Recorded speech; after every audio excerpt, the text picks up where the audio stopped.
All right, my top 3 exercises to do off of the rowing to help your muscles stay nice and balanced and keep you comfortable and rowing as much as you want and doing all the other activities that you want to do. All right, my name is Amanda Diver. I'm the rowing.com physical therapist here to help you row without pain. Please hit that subscribe button, hit the thumbs up if you like the video, and post your comments and questions below or email me and I will jump on and make a video like this one for you answering your questions. So let's get started.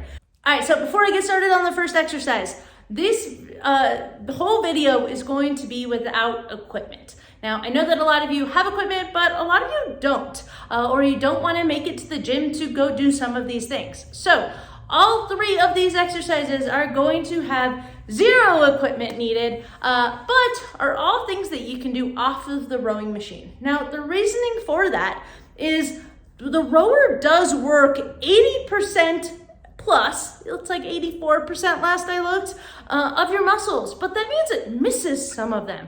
It misses your calves. It misses the front of your shoulder. It misses certain muscles. So things that we can do to help us do our activities that we want to do, go hiking, kayaking, playing with your kids, all of those kinds of things. We want our bodies to be able to tolerate that. That's why we're rowing after all, right? All right, so the first exercise is going to be something on one leg. Now, the reason for this is because the rowing machine has both of your feet planted. It is doing everything in a forward and backward movement, and your feet are planted on the floor. So we are going to do some things to help work the outside butt muscles and the muscles in our leg and our core to help us stabilize for whenever we're doing things on one leg. And you might be wondering, Amanda, when are we on one leg? Well, every time I walk, I am on one leg for a shorter period of time. Every time I run, I am on one leg. Anytime you go upstairs, you are on one leg until your other foot hits that other stair. So this is a really important concept. It also helps our balance. As we age, our balance sometimes gets a little iffy. So let's keep that nice and good. So what we're going to do is stand on one leg, put a slight bend in your knee, and you are going to balance. You can do this with weights. You can do this with a backpack. You can do this holding something. But again, I'm demoing without any weight and making it challenging enough for you. So slight bend in your knee, stand on one leg. Other leg, you can pretty much do whatever you want, but I don't recommend putting it in front of you. If you need to make this easier, I'll show you what you can do, but you are going to put that slight bend in your knee, bend over at the hip, and come back up. So this is a Romanian deadlift, single leg deadlift. This is working those glutes. It is working the feet muscle for balancing. It's working all of those stabilizers for the knee, the ankle, and the hip. The biggest things that you want to consider in this is when I go to stand, I don't want my hip to jut out, and we want to keep our hips level. So we don't really want to drop one down or pick one up. We want everything to be nice and level. So just stand on one leg. If you're having trouble with the hip hinge one, no worries. Also, I've got a video on explaining this a little bit more in depth with the hip hinge, how it relates to rowing and why it can be helpful. But when it comes to this movement, it literally is the hip hinge that we are trying to do during rowing. But since we're on one leg, we're working muscles that we don't get to do as much on the rowing machine, which is why it's beneficial. So ways that you can make this easier is putting one foot down and just putting those toes on the ground to help give you a little bit of extra balance, and keep most of that weight through the leg that you're have the slight bend in and that isn't on your toes, and that will give you a little bit more balance. Now, when it comes to doing this a little bit harder, see how many you can do before you need to really put your foot down to help you balance. Now, if you're really, really shaky, if you feel like you're gonna fall over, please put your foot down, don't fall. Try to do 15 of these. Try to do 2 sets of them. See how much you feel like your muscles are working. If you feel like you're really wobbly, don't do 15. Maybe shoot for 5 or 8, depending on when you start to wobble. Once you start to kind of get more unsteady, that's probably a good spot for you to stop, rest, try again, and that's kind of your spot. So if it's 8 of them or 10 of them, cool, stop there, take a break, then come back and see, can you do 8 or 10? Again, and get 2 sets of them. If not, cool, that's your starting point, and then your hope is to go up as you get better with it. All right, so that is the single leg deadlift. Again, you can do this holding weight. Often I'll do it with a kettlebell in one hand. It's harder in 2 hands in front of you. It is easier. All right, so that's the first exercise. So exercise number 2. So for the second exercise, we're gonna work the shoulders. So we just did a bunch for our glutes, our hamstrings, our leg muscles, our balancing, fantastic. But now let's shift it to the upper body. So we're gonna do push-ups. Now I know that push-ups, they're so hard. I struggle with push-ups. I'm doing a push-up program so that I can get up on my push-ups. So I'm gonna show you some modifications for it and some pluses, minuses of different ones, and let's get into it. All right, so for push-ups, what you're gonna do, put your arms down, have your hands underneath your shoulders, so not really far out to the side, but also not close together. If you want to alter your push-up and do that, that's fine, but we're just going over the basic starting position underneath those shoulders. Get your feet behind you, and you're gonna get into a plank position. Plank position means your butt is not sticking up in the air. You're gonna tighten your core, tighten your butt, and bring it down to a comfortable position. I got some booty in there, so it looks like I'm hiking my hip, but everything is nice and straight at my actual hip.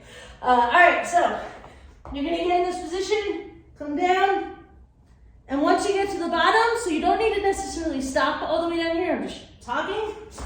So once you get to the bottom, push yourself back up. So, you can tell, that's hard for me. Sorry, I'm not a great demoer, and I don't have my hubby here to demo. Again, this is something I'm working on. So, go down as far as is comfortable for you, and then shoot back up. If you can't go all the way down, no worries. Just go to where it's comfortable.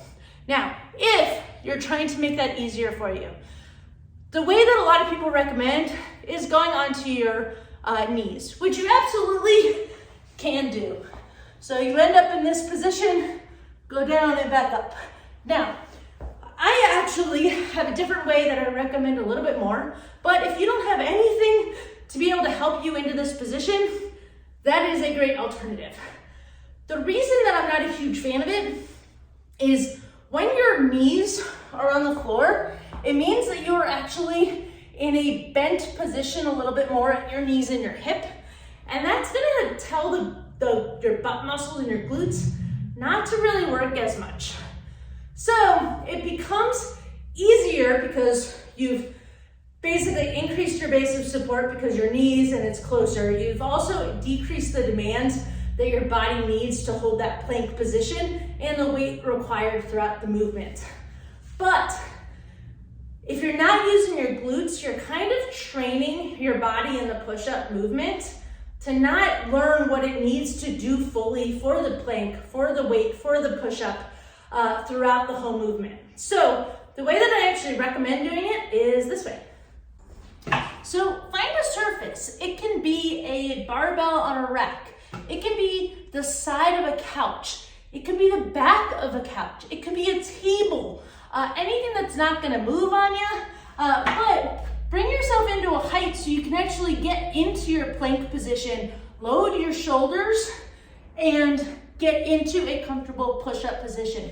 Now I can bring my feet out farther to make it harder. Again, always put it somewhere where it's not gonna fall. This is a little higher than I normally do, but I can bring my feet out farther to make it a little bit more difficult, or I can lower the position.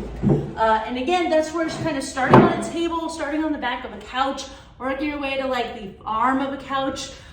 That's a great way to start, and then start getting towards the floor. So anything you can do that's higher and then lowers, it's gonna teach your body how to do the plank, how to get into those positions. This is also a great alternative for planking while you're learning to load. Now, a part that I didn't mention is your arms, your hands are underneath the shoulders. As you do that push-up, bring your elbows straight across your body. So we're not going like out to the side. We're bringing our arms in. It's gonna make it work a little bit more of the triceps, which we're not getting a lot of on the rowing machine. And it's less likely to aggravate your shoulder. So that is exercise number 2, a push-up, and some ways to modify it to make it a little bit easier for you. All right, Amanda, well that's awesome, but what's exercise number 3? All right, so the third exercise is gonna be for our little calfie muscles. So in order to do this, you don't need anything, but you can make this more difficult by doing it on the edge of a stair. But start with your feet shoulder width apart, go up on your toes, do this 10 to 15 times, then take your toes, point them out to the side, and do the same thing, 10 to 15, then take your toes and make them really, really awkward so that your toes are next to facing each other, and then go up on your toes. If you need to hold on to something, please do. If you look down and you find your feet are becoming more normal, just remember to bring those toes together.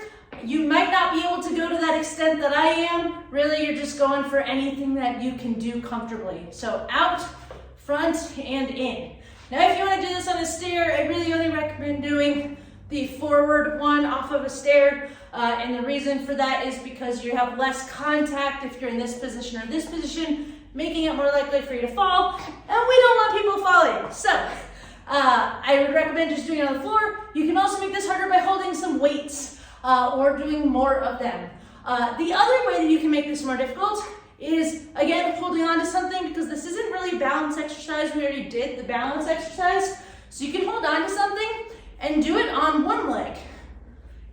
And same thing, you can do it there, out to the side, and pointing inwards.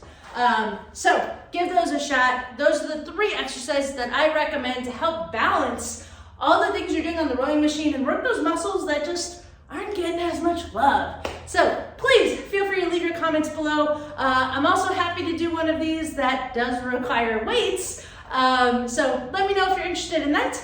Hope you have a fantastic day and weekend and week. And as always, let me know if you've got questions. Bye, everybody.